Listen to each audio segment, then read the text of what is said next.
What's going on, guys? Happy 2020. Today we have a different type of video. This is not a 967 review. It's more so as a 967 overview. Actually, no, it is a review of 967 because the translations we got were a bit off, apparently. The Viz isn't out until Sunday, I think. So we have a ways to go before it's out, but I wanted to just go through some of the differences before the official drops. When the official drops, I'll do an official analysis of the chapter. But I just wanted to talk about it really quickly because I feel like some important things were missed or mistranslated. Ever since Gemini's Box and Manga Stream went down, we're relying on different translators. They're not as credible as Gemini's Box, Manga Stream, or even Manga Panda at this point, but they're what we have. Going forward with the translations, I will still read the scans when they come out. I'll make a video about it, but we take it with a grain of salt. And then once the official comes out, I'll make another video like I've been doing for the past 2 chapters to more so clarify things so you guys know exactly how many things are on the up and up. This translation is coming from the Library of Ohara. We go to the Library of Ohara for a lot of different translation needs. For the magazines, the favorite cards, all these different things. So he took the time out to go through the chapter and try to translate it himself. And he had a bunch of discrepancies with the translation that most people read. When I first read the chapter, it was like an early translation where they talked about Whitebeard giving Roger a poneglyph and stuff when I did a live reaction. But after that, we got a better translation later in the day. But the next day, that's what I made a video on. But even the translation the next day, apparently that was a bit off as well. We've had this before, even with Gemini's Box, where Gemini's Box, they would take certain liberties and the Viz wouldn't do that. And then people say, well, the Gemini's Box, we should listen to scans. So at the end of the day, it's all based on how you want to break it down. But we normally rely on the official because that's the official translation. The Viz translator, he does a great job at the end of the day. So today we're just going to go through all of Arthur's points. I'm going to try, this is a very dangerous video because I'm showing a lot of the manga chapter. So I'm going to try to hide as much as I can. But if it's important, I'll show you guys the actual page. So we're going to go through the list of things he says, and then we'll talk about it really quickly. This is just an overview, like a review of my review, I guess. So the first thing was Roger never claims he stole a rubbing from Big Mom's poneglyph, just that he nabbed her poneglyph's information, which is consistent with Big Mom said that he used the voice of all things to obtain the coordinates. Looking at the Viz translation, Big Mom specifically says he used that strange ability to hear the voice of all things and read the stone, but I've got a secret weapon of my own who will one day wield that power, blah, blah, blah. This is a bit weird, right? Based on what we know from the chapter, in which Roger could not necessarily read the poneglyphs like Oden could. He could decipher them somewhat, but he was not nearly as good as Oden. Like, he couldn't decipher exactly what it was saying. So the voice of all things, it's not really clear how much you can obtain using that, but it had to be enough for Roger to feel like he had what was necessary to get to Raftel because he stole Big Mom's road poneglyph. That's interesting. Hopefully we find out more about the voice of all things because it's becoming a bit unclear exactly how much you can get from it, because if Roger took enough from the voice of all things to decipher and get to Raftel, whereas he had one poneglyph, he had one poneglyph's information, he could have done it with all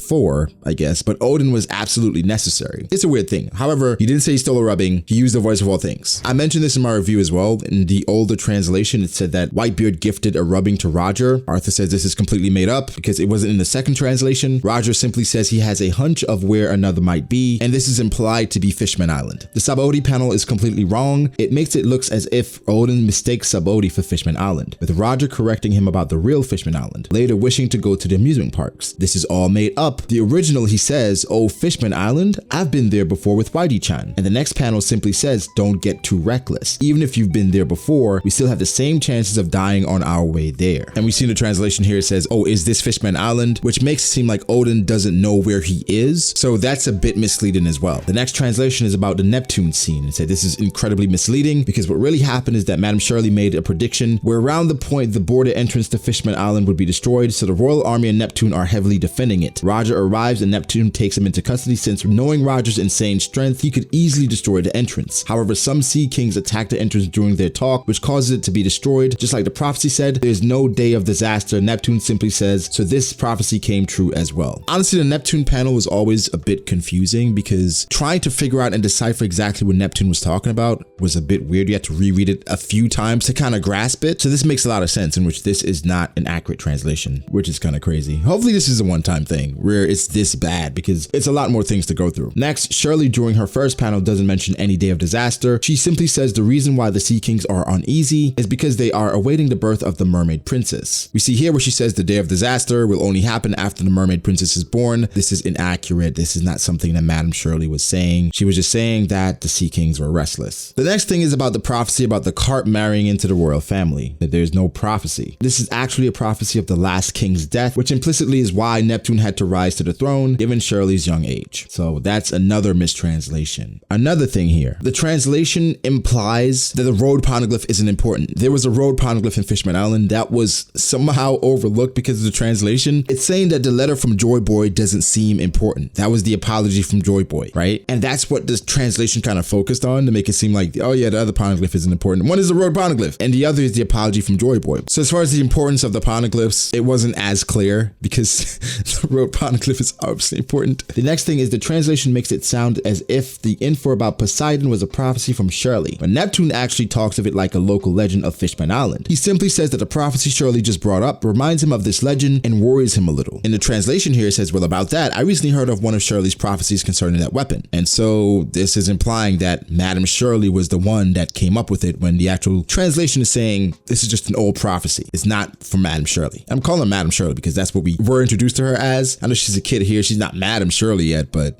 you know. The next thing is every 100 years, Poseidon, the god of the sea, is reborn. His hidden power to destroy the world lays dormant inside a pure maiden. The actual thing is saying not every 100 years exactly, but every few hundred years. And this is consistent with what was said during Fishman Island. And again, the god of the sea wasn't mentioned. And then it was kind of open-ended with Neptune as well, because he says every few hundred years, a mermaid with the power to talk to sea kings is born. Then could it be, which is kind of saying more than likely this is Poseidon, instead of outright just confirming that. In the translation, Roger says that my daughter is the weapon that will destroy the world. And obviously it's supposed to be your daughter is the weapon that will destroy the world. So that was a bit weird, but I kind of figured when I was reading it that the translation should be your. So because obviously Roger doesn't have a daughter that we know of. I mean, Joy Boy did drop a theory recently, but anyway, you figured that was a bit off. In the translation here, after Roger says that about Neptune's daughter, it says, but that's as far as this prophecy goes. I have no idea what kind of person she will be. Well, the translation is actually Neptune answering saying, it depends on who uses Poseidon's power for the good or the bad of the world. And Othahime said the same thing during the Fishman Island arc as well. Right beneath that, it says, so Poseidon is a mermaid, huh? I could give you some tips on fatherhood if you want. Apparently, Oden doesn't mention anything about being a father or fatherhood. He just says, who could have thought Poseidon was a mermaid? So that was thrown in there. People are saying these are small things that these translators, they're taking liberties with. Yeah, but they could completely alter the implication of the text, of the narrative. Personality traits, mannerisms, information. All these things can be deduced from like small things, and Oda is very meticulous with things he does. That's why specific translations are so important. That's why sometimes people rage in the anime when you do things like that. For instance, I was thinking of this the other day where Luffy just spawned like this Kaioken looking aura, right? And in the comment section for that video that I made, people were saying, oh, it's Haki. Oh, it's Conqueror's Haki. It's Luffy's awakening. Everybody had a different thought as to what it was because nobody knew what it was, because there's no distinct thing as to what it is. And then after that, I was watching Hunter x Hunter. And if this was Hunter x Hunter and Luffy spawned that, we would think Luffy has developed his Ren. Even though he's never used Ren to that level before in the manga and he does it in the anime, we're like, well, Luffy's using an incredible amount of Ren. Where did this come from? Is he developing his Hatsu? In Hunter x Hunter, things are clearly defined, so you can't do that. You can't just give Gon this enormous amount of Ren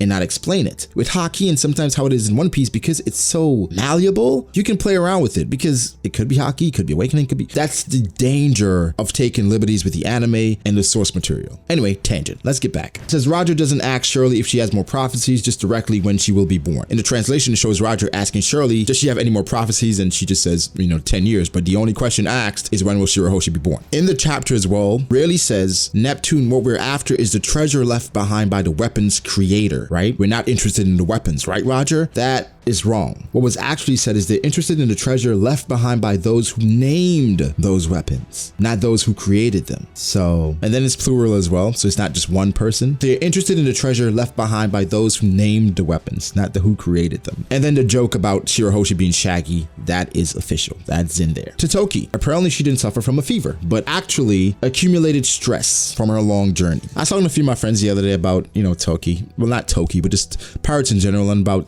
scurvy. And with Toki being on the seas, and this was part of a larger conversation about Luffy and Roger, which I'll make a video on pretty soon. Toki developed this from years of stress and being on the seas. And, sailing for a long time, typically it ended up with people dying because of just the cruel nature of the sea. So Toki, she's breaking down because of the long years of stress. Toki, I'm still not sure what her purpose is yet. I'm sure it's going to be super important once we get back to Wano and then her whole history. But yeah, it wasn't a fever. It was accumulated stress. So that's interesting. And that gives even more credence to Roger's journey because he he's been sailing for a long time. I'm sure he's lost some crewmates along the way as well, based on like Toki getting sick after a few years. But then she's been sailing with Whitebeard as well, so she's been sailing for a while. In the translation in the chapter, it makes it seem like Inarashi, Nakamushi, all these people, they were berating Oden and trying to put him down for deciding to go and continue sailing with Roger. That's not the implication from what Arthur translated. It's saying that they actually volunteered to stay behind to take care of Toki. And Arthur puts two and two together here, which shows this makes sense why they left the crew, because they were the only two that knew her. So leaving her in Wano by herself without anybody actually knowing her, that wouldn't sit right. So they stayed back with her because of the familiarity. It seems like Oden was going to say, I will also stay behind. Then Toki interrupts him and says, no, you can't break that promise. And Arthur says she goes on to even say that she won't talk to Oden again if he doesn't continue his journey, which is a completely different interpretation of this scene. It makes it seem like Oden picked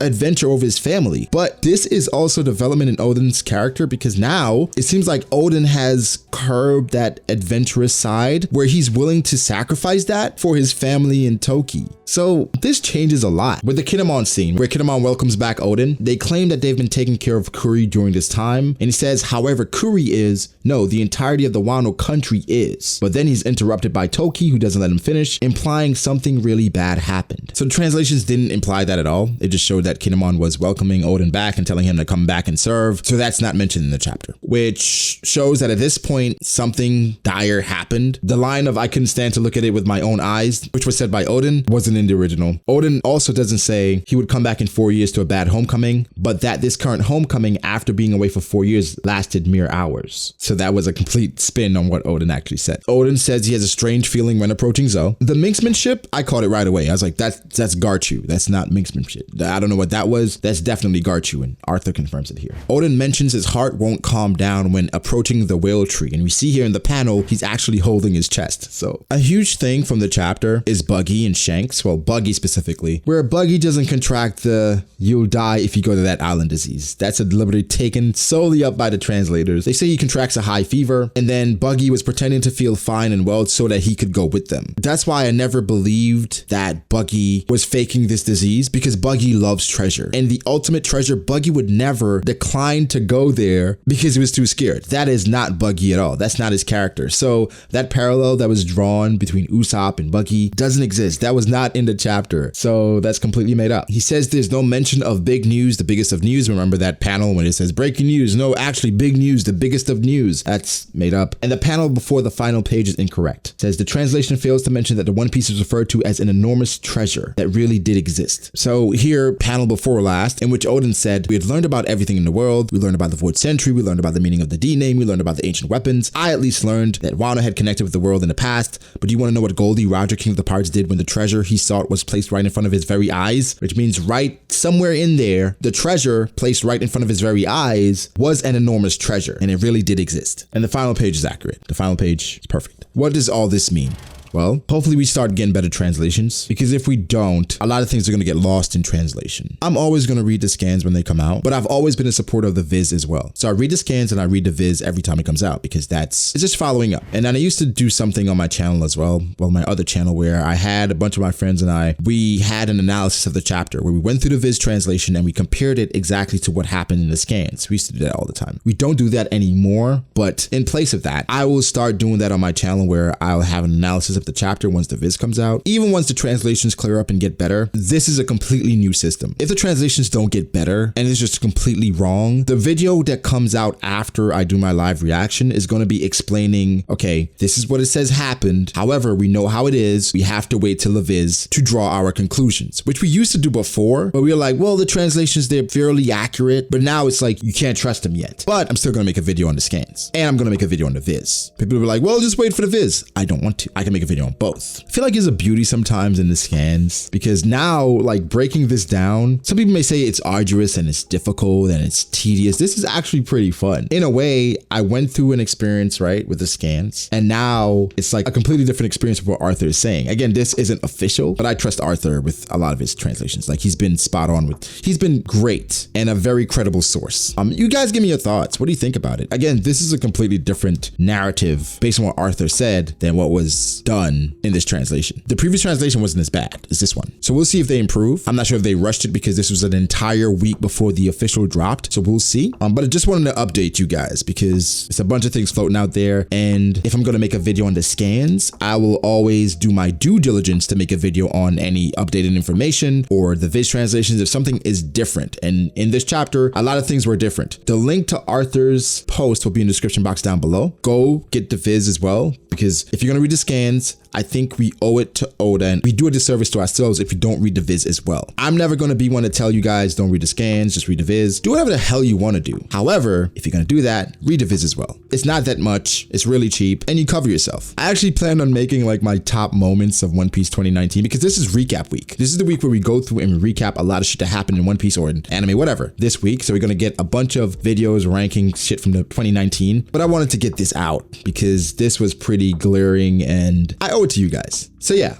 make sure to like the video and subscribe for more content like this. Follow me on Twitter at BragoDAce because I would tweet updates there as well in regards to the chapters. Follow me on Instagram at BragoD.ace. Happy New Year to everyone. I hope you're enjoying your new year. Shout out to Arthur. Real MVP, man. So be sure to like, subscribe. Thank you to my patrons. I appreciate you guys so much. Support helps. But yeah, that's about it. Thank you again. I'll catch you guys in the next one. Peace.